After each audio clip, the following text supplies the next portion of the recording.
and welcome back students. This is a video lecture on the course syllabus of Gondwana University Masters in Computer Science first year semester 2 Web Technologies, and we are going to start classes and objects. So just understand what is classes. So while classes are the entire concept of OOPS is object oriented programming. So in object oriented programming, you create a class and then you create multiple objects of those classes. That is the basis of lots of modern programming languages. Yes, it is, because whenever we are learning C++ or Java, there also we have learned this concept of classes, objects and OOPS. So PHP was built on the principles of functions instead. Basic support for classes was first introduced in version 4 of PHP, but then rewritten for version 5 for a more complete OOP support. Today PHP is definitely usable for working with classes, and while the PHP library still mainly consists of functions, classes are now being added for various purposes. Classes can be considered as a what is class? Class can be considered as a collection of methods, variables and constants. They are often reflect a real world thing like a car class or a fruit class. You declare a class only once, but you can create many objects of that class. You can instantiate as many versions of it as can be obtained in memory. So an instance of a class is usually referred to as an object. So once you create a class, then you can create multiple objects of those class. Suppose करो कि आपको बार बार एक employee जैसे हमने structures, अगर आपने पढ़े होंगे तो स्ट्रक्चर्स में multiple type of data store करने के लिए कॉमन वेरिएबल बना लिया जाता है, जैसे स्ट्रक्ट एम्प्लॉय। तो स्ट्रक्ट एम्प्लॉय मीन्स वो एम्प्लॉय का आईडी, एम्प्लॉय का नेम, एम्प्लॉय का एड्रेस, ये सब कुछ एक ही में स्टोर करता है। वैसे क्लासेस होते हैं, क्लास एक क्लास बना ली, class of anything like class employees सोच लो, तो उस क्लास एम्प्लॉय का काम रहेगा एम्प्लॉय से रिलेटेड सब कुछ एक ही क्लास में है। सो टाइप इन अगेन आपको बार बार वो कोडिंग लिखने की ज़रूरत नहीं है। फर्स्ट एंड फॉरमोस्ट ये आपको इनहेरिटेंस के भी काम आएगा। इनहेरिटेंस इन द सेंस कि आपने एक बार वो क्लास बना लिया and then you need it again and again, तो यू कैन इनहेरिट इट, आप उसको बार बार कॉल कर सकते हो। पॉलीमॉर्फिज्म, एक से ज़्यादा उसके यूजेस क्रिएट कर सकते हो। So these are the concept and these are the properties of OOPS कि ऑब्जेक्ट ओरिएंटेड प्रोग्रामिंग क्या होती है। तो बेसिकली एक सिंगल लाइन में ऑब्जेक्ट ओरिएंटेड प्रोग्रामिंग मतलब more importance is given to object. यहाँ पे ऑब्जेक्ट्स जो होते हैं वो इम्पोर्टेंट होते हैं। तो let's begin classes and object. So before we go in detail, let's define important terms related to object oriented programming. Yes, because we should know कि class क्या होता है, एक object क्या होता है। तो basically the class is a programmer defined data type. Definitely normally हमारे जो data types होते हैं like जो भी होते होंगे इंट, कैर, फ्लोट, इनका एक पेक्यूलर टाइप के डेटा को स्टोर करने की ही इन पे ये होता है, मतलब इनके पास अवेलेबिलिटी होती है कि ये एक टाइप के डेटा को स्टोर कर सकते हैं। बट हमारे पास प्रोग्रामिंग के टाइम पे ऐसी सिचुएशंस आती है जब हमें हमारा टाइप का डेटा क्रिएट करना है और वो सिर्फ एक टाइप के डेटा को ना स्टोर करके मल्टीपल टाइप्स ऑफ डेटा को होल्ड कर सके। So basically in short class is a this programmer defined data type, जिसमें लोकल फंक्शंस भी रहेंगे, लोकल डेटा भी रहेगा, और वो एक टेम्पलेट की तरह होता है। जैसे अगर आपने पीपीटी बनाई होगी तो उसमें टेम्पलेट्स होते हैं, पहले से डिज़ाइंड एक फ्रेम होता है। तो आपके यूज़ के हिसाब से आप टेम्पलेट ले लो। आजकल आप रिज्यूमे बनाते हो ऑनलाइन, या आप एप्लीकेशन अगर आपको लिखना है तो आप ऑनलाइन जाके सर्च कर सकते हो। तो जैसे अगर एप्लीकेशन लिखनी है for just to waive off the fees, आप चाहते हो कि आपके फाइनेंशियल कुछ इश्यूज़ है और आपकी फ़ीस वेव ऑफ हो जाए, तो इन दैट केस आप ऑनलाइन जाके एप्लीकेशन ढूंढते हो तो आपको टेम्पलेट मिल जाता है। टेम्पलेट यानी एग्जैक्टली आपकी एप्लीकेशन तो सिस्टम लिख के नहीं रखेगा, लेकिन आपको कंप्यूटर पे इस तरीके के एप्लीकेशंस जहाँ पे एक स्टूडेंट ने फ़ीस वेव ऑफ करने के लिए रिक्वेस्ट डाली है, ऐसा एक एप्लीकेशन का फॉर्मेट मिलेगा। उसे कहते हैं टेम्पलेट, और उसमें आप चेंजेस करके आप अपना एप्लीकेशन क्रिएट कर सकते हो। सिमिलरली यहाँ पे क्लासेस एक टेम्पलेट की तरह होते हैं, एक स्ट्रक्चर जो पहले से बना होता है, ठीक है। तो ऑब्जेक्ट क्या होता है? Object is an instance of the data structure defined by a class. उसी क्लास के ऑब्जेक्ट क्रिएट करना। मैं आपको सिंपल वर्ड्स में बताती हूँ। जब हम इंट डेटा टाइप लिखते हैं तो हम कैसे लिखते हैं? इंट। फिर अगर इंट डेटा टाइप के 4 वेरिएबल चाहिए तो int A B C D 4 variable declare हो गए। तो आप A B C और D ये चारों वेरिएबल में एक एक इंटीजर आप स्टोर कर सकते हो। सिमिलरली क्लास बन गई। क्लास एक डेटा टाइप है, बट उसमें डेटा होल्ड करने वाला काम जब तक उसका डेटा क्रिएट नहीं होगा। इंट लिखने से वेरिएबल क्रिएट होता है क्या? नहीं, इंट के बाद वेरिएबल का नाम लिखना होता है। वैसे क्लास क्रिएट करने से कुछ नहीं होगा, वो तो सिर्फ एक डेटा टाइप है। उसके बाद आपको ऑब्जेक्ट क्रिएट करना पड़ता है। जैसे आपने क्लास एम्प्लॉय, अब उसका ऑब्जेक्ट है E1, तो जब आप E1 को क्रिएट करते हो तब मेमोरी असाइन होती है, ना कि जब आप एम्प्लॉय क्लास बनाते हो तब, ठीक है। So an individual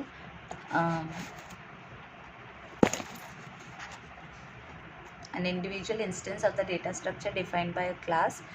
You define a class once, but उसके कितने ऑब्जेक्ट बना सकते हो? अभी बताया मैंने, int A B C D E F कितने भी बनाओ, एरे भी बना दो।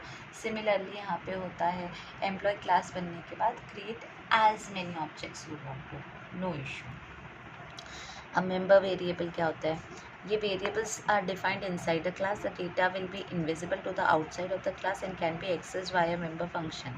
तो मेंबर वेरिएबल्स क्या होते हैं? वो क्लास के अंदर डिफाइन होते हैं, ना कि क्लास के बाहर।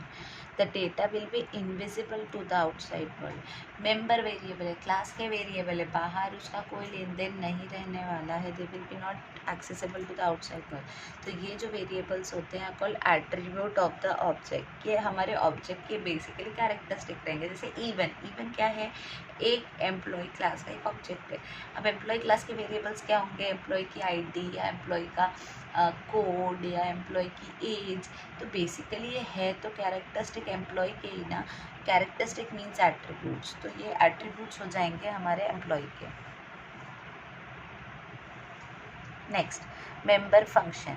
तो ये भी फंक्शंस जो होते हैं, मेंबर है ना, क्लास के अंदर के हैं and are use to access object data. तो ये क्लास के अंदर है और ये वही जो वेरिएबल्स हमने अभी क्रिएट किए उन पे वर्क करते हैं। जैसे कि कैलकुलेट करो एम्प्लॉय की सैलरी कितनी है या जो भी है, ऐसे फंक्शंस बने होते हैं क्लास के अंदर, इनको मेंबर फंक्शंस कहा जाता है।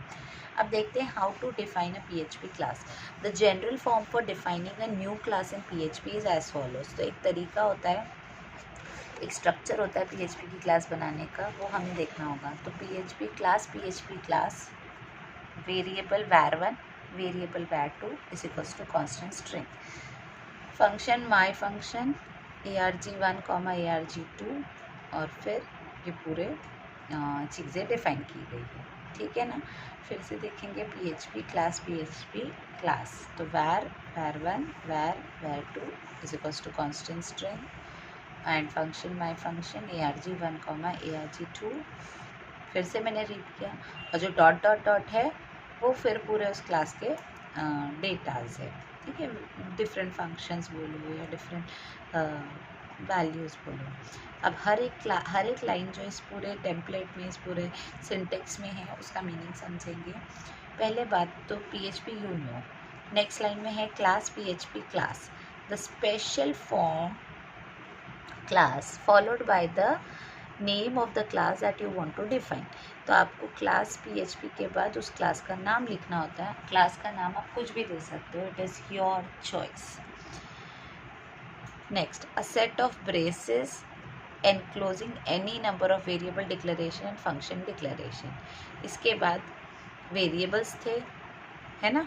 वेरिएबल्स के बाद थे फंक्शन का नाम, और फंक्शन के नाम के अंदर में फंक्शन माई फंक्शन का नाम है, और उस नाम के अंदर में डिफरेंट आर्ग्यूमेंट्स यानी डिफरेंट वेरिएबल्स जिस पे वो फंक्शन वर्क कर रहे हैं। फिर उस फंक्शन की बॉडी, फिर और कुछ डेटा, फिर क्लास क्लोज। तो जो बाकी ये डॉट डॉट डॉट कर दिया उसने। तो function definition look like stand alone PHP function, जैसे कि नॉर्मल PHP फंक्शंस में हम लिखते थे वैसा ही दिख रहा है वो भी। बट ये वाला फंक्शन सिर्फ इस क्लास को बिलोंग करेगा, ना कि इस क्लास के बाहर। तो अभी ये तो सिर्फ स्ट्रक्चर था, ये कुछ पॉइंट्स थे जो मैंने अभी जस्ट रीड किए हर एक लाइन को डिफाइन करने के। Have a look for it. तो this is all about classes PHP। तो वही बार बार बताया गया है यहाँ पे कि स्पेशल वर्ड है क्लास PHP, उसके बाद आप क्लास का नाम कुछ भी लिख सकते हो, आप अपने वेरिएबल्स डिक्लेयर कर सकते हो। ब्रेसेस के अंदर में आप वेरिएबल डिक्लेयर करोगे, फंक्शन को डिक्लेयर करोगे। फंक्शन डिक्लेयर करते वक्त या डिफाइन करते वक्त आपको सेम वही फॉर्मेट फॉलो करना है जो अब तक आप कर रहे थे। फंक्शन का नाम followed by the arguments followed by the body of the function. So this is normal syntax for creating a function in class in PHP. Now let's have actual example। हाँ, तो ये कोड देखिए अब आप। तो इन्होंने क्लास का नाम लिखा है क्लास बुक्स, ठीक है, PHP, और क्लास का नाम क्या है, क्लास बुक्स। फिर उसके कुछ मेंबर वेरिएबल्स हैं जैसे कि वेर प्राइस, वेर टाइटल। फिर मेंबर फंक्शंस है, तो फंक्शन का नाम है फंक्शन सेट प्राइस। ऑब्वियसली जैसा कि नाम है, ये प्राइस सेट करने का काम करेगा। सेट प्राइस वेरिएबल पार पे वर्क कर रहा है। This pointer, this price is equals to par. ये वेरिएबल में जो कुछ भी है वो प्राइस में चला जाए।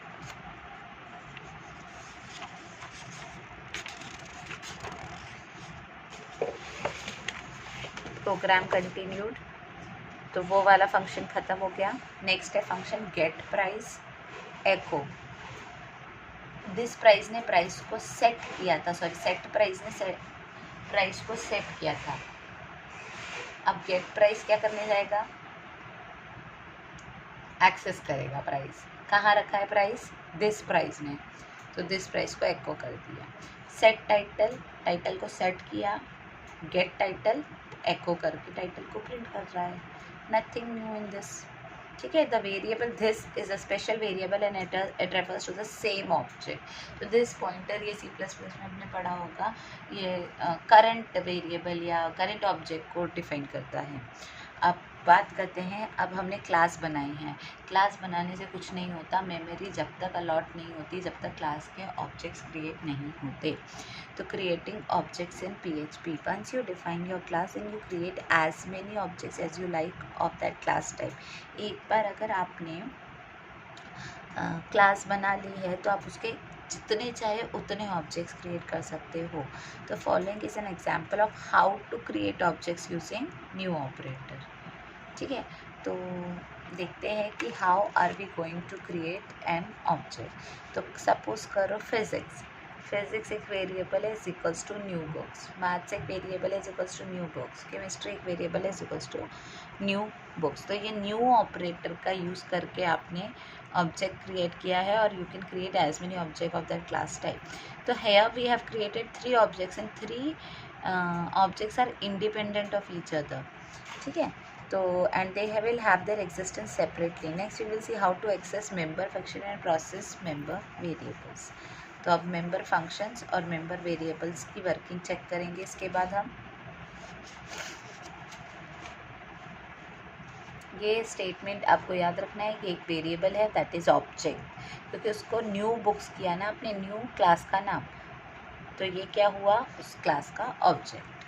अब ये वेरिएबल, नॉर्मल वेरिएबल सिर्फ एक टाइप का डेटा होल्ड कर सकते हैं, बट अब ये जो वेरिएबल यानी ये जो ऑब्जेक्ट क्रिएटेड है पूरी क्लास जैसे स्ट्रक्चर में वो सब कुछ ये कर सकते हैं। ये उस क्लास के ऑब्जेक्ट है। Class calling member function, after creating your objects you will be able to call member functions related to that object. One member function will be able to process member variable of related object only. तो एक member function जो है वो एक member variable से related object को process करेगा। For example show how to set title and prices for the 3 books by calling member functions, ठीक है। अब देखिए यहाँ पे क्या हो रहा है, फिजिक्स, ये फिजिक्स एक ऑब्जेक्ट है, अभी क्रिएट किया आपने ऊपर, ये सेट टाइटल फंक्शन को कॉल कर रहा है।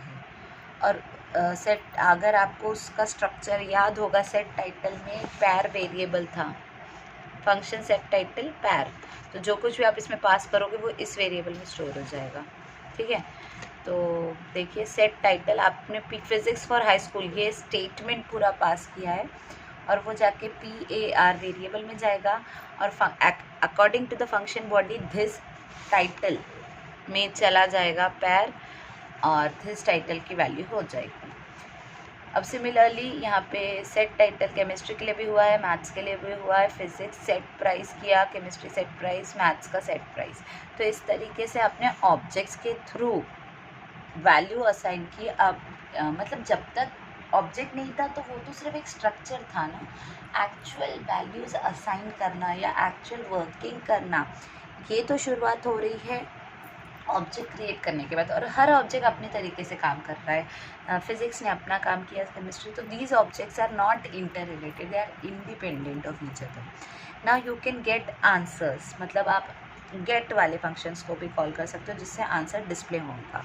तो get title and get price तीनों को कॉल किया आपने, तीनों ऑब्जेक्ट के लिए दोनों फंक्शंस को आपने कॉल किया, get title and get price, ठीक है। अब एक और प्रोग्राम है यहाँ पे स्क्रीन पे, program to define a class and create an object in PHP. So let's see that. PHP class books. Okay, so PHP then class books. class का नाम है books.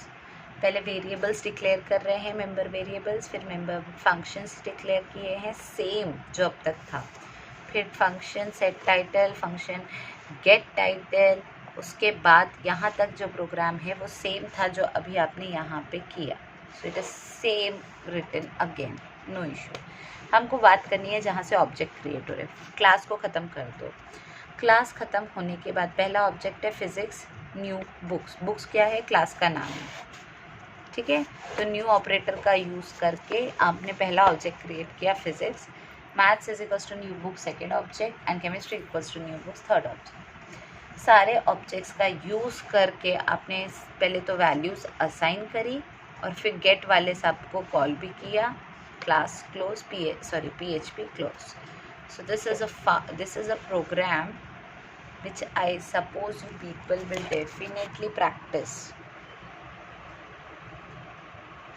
ठीक है। तो मैंने एक आपको ओवरऑल पूरा लुक दिया इस प्रोग्राम का और बहुत सिंपल है, कुछ ना समझे तो you can definitely ask me. Now let's see how to access properties and methods. Any code has access to the model property in your object. That's because by default all the members of a class or object are declared public. That means those members are accessible from everywhere in your code. That means that this code works which accesses the model property from outside the object. तो because by default क्या होता है, जो members होते हैं किसी भी class के या ऑब्जेक्ट के, वो डिक्लेयर रहते हैं पब्लिक, मतलब आप उनको पूरे कोड में से कहीं से भी एक्सेस कर सकते हो। तो that is any code has access to the model property in your object. अब बात करते हैं ये क्या होते हैं, private, public and protected. So we can restrict access to members of a class. हम रेस्ट्रिक्ट कर सकते हैं कि हमारे जो क्लास के मेंबर्स है या ऑब्जेक्ट्स है with the PHP access modifiers are here. Public का मतलब होता है सबको एक्सेसिबल। प्राइवेट सिर्फ उसी क्लास को मतलब सेम क्लास को accessible. Protected means accessible in the same class and classes derive from that class. ध्यान से सुनना, पब्लिक सबको एक्सेसिबल, प्राइवेट सिर्फ उस क्लास के फंक्शंस उसी क्लास के लिए एक्सेसिबल, उस क्लास के वेरिएबल्स उसी क्लास के फंक्शंस के लिए एक्सेसिबल। प्रोटेक्टेड, ठीक है भाई, थोड़ा सा चेंज करना पड़ेगा, प्रोटेक्टेड है ना, तो आपका क्लास तो एक्सेस कर सकता है, प्राइवेट तो हो गई। सेकेंडली इस क्लास को जिस क्लास ने अब इनहेरिटेंस के थ्रू इनहेरिट किया होगा, तो वो सारी क्लासेस जो इस क्लास से डिराइव की गई है वो सारी क्लासेस भी इसे एक्सेस कर सकती है, ये होता है प्रोटेक्टेड। अब देख लेते हैं पब्लिक एक्सेस कैसा होता है। तो पब्लिक एक्सेस तो मोस्ट अनरेस्ट्रिक्टेड एक्सेस है, उसमें कोई रेस्ट्रिक्शन नहीं है and it's the default. We can explicitly declare properties and methods to be public with the public keyword. Example देख लेते हैं। तो एक क्लास कार बनाई गई है, उसका एक पब्लिक वेरिएबल है मॉडल, एक पब्लिक फंक्शन है गेट मॉडल। ठीक है, ध्यान देना, मॉडल वेरिएबल है, फंक्शन गेट मॉडल बनाया है आपने। गेट मॉडल की बॉडी में आपने लिखा the car model is this model. ठीक है, अब मर्सिडीज नाम का ऑब्जेक्ट क्रिएट किया है। How do I know it's an object? Mercedes equals to new car, car class का नाम है, ऑब्जेक्ट क्रिएट हो गया है। अब आप देखो, here we access a property from, अब अभी क्लास खत्म हो गई ना, क्लास का ऑब्जेक्ट बना के हम बाहर आ गए। अब उसके बाद देखो क्लास के बाहर स्टेटमेंट क्या है, मर्सिडीज मॉडल मर्सिडीज। अब मर्सिडीज तो ऑब्जेक्ट है ऊपर वाली क्लास का, मॉडल उसके अंदर का एक वेरिएबल है, उसकी वैल्यू आप सेट कर रहे हो, तो उस ऑब्जेक्ट की वैल्यू आप सेट कर रहे हो मर्सिडीज आउटसाइड क्लास के बाहर से। ठीक है, और आप नेक्स्ट लाइन में एको भी कर रहे हो, यानी गेट मॉडल को भी कॉल कर रहे हो क्लास के बाहर से, but just because it's a public keyword written here, public access already लगा हुआ है, you can do this, you can call it from outside your class, but if it's a private thing you can not call it. अब next है private access क्या होता है। तो we can make a class or object member private with the private keyword. When we make a member private, we can't access it outside the class or object. तो जब भी हम किसी मेंबर को प्राइवेट डिक्लेयर कर देंगे, हम उसको क्लास के बाहर से एक्सेस नहीं कर सकते। ठीक है ना, तो PHP class car the private access modifier denies access to the method from outside the class. अब इसमें अगर आप प्राइवेट लगा देते हो तो आप उसको क्लास के आउटसाइड से you can not access it. Again an example to show this, the public access modifier allows access to the method from outside the class. Public function set model, ये public है, ये public लिखा, ठीक है, private variable create किया पर function को public रखा है, फ़र्क है, वेरिएबल प्राइवेट है बट फंक्शन पब्लिक है, सेट मॉडल। ठीक है, अब फंक्शन गेट मॉडल भी बनाया आपने, वो भी पब्लिक है, फंक्शन गेट मॉडल भी पब्लिक बनाया है, रिटर्न करेगा the class model is so and so. अब एक वेरिएबल डिक्लेयर किया Mercedes equals to new car. अब देखो आगे क्या होने वाला है, सेट्स द कार मॉडल, अब ये कार के मॉडल को सेट कर रहा है, Mercedes set model Mercedes Benz get the cars model echo Mercedes get model. ठीक है, तो मर्सिडीज सेट मॉडल, क्या आप बाहर से सेट मॉडल को क्रिएट कर सकते हो? हाँ, क्योंकि सेट मॉडल जो है ना वो पब्लिक फंक्शन है, और गेट मॉडल को बाहर से कर सकते हो क्या? हाँ, मर्सिडीज गेट मॉडल क्या होगा, वो भी पब्लिक है तो वो कॉल हो जाएगा। ठीक है, तो this is an example. Private से नहीं, प्राइवेट है तो नहीं कर सकता है, बट क्योंकि आपने सब कुछ पब्लिक किया हुआ है तो आप एक्सेस कर सकते हो। इंट्रोस्पेक्शन इन PHP, अभी ये इंट्रोस्पेक्शन क्या होता है? इंट्रोस्पेक्ट करना, क्रॉस एग्जामिन करना, जनरल लैंग्वेज है, बट यहाँ पे कैसे इसको यूज़ किया गया है इस टर्म को, let's see. Introspection allows objects to be examined programmatically to determine if an object of a particular class exists or if an object defines a particular method. तो एक क्लास का कोई ऑब्जेक्ट एग्जिस्ट करता है या उस वो कोई डिफाइन करता है ऑब्जेक्ट को, ये चेक करने के लिए हमें एक क्लास का इंट्रोस्पेक्शन करना होता है। तो इंट्रोस्पेक्शन में क्लास एग्जिस्ट, ये एक फंक्शन है हमारे पास, क्लास एग्जिस्ट, क्या ये क्लास एग्जिस्ट करती है या नहीं, check whether a class has been defined और not. Get class returns the class name of an object, क्या करेगा, क्लास का नाम रिटर्न करेगा।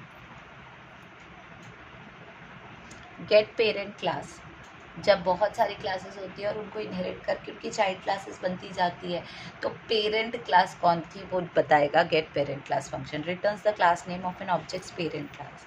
Gate declared classes, returns a list of all declared classes, जितनी क्लासेस डिक्लेयर्ड है सब return करेगा। Get class methods, returns the name of the class methods, तो सारे क्लास के मेथड्स के नाम रिटर्न करेगा।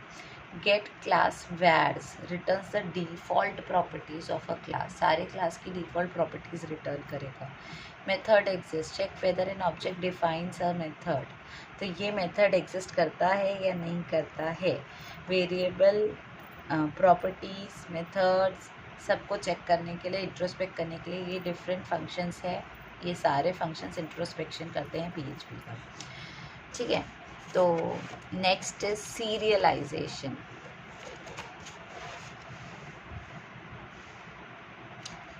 class exists, get class, get parent class, get declared classes, then you have get class methods, get class vars, and method exists. These are the different you have it. Next is serialization.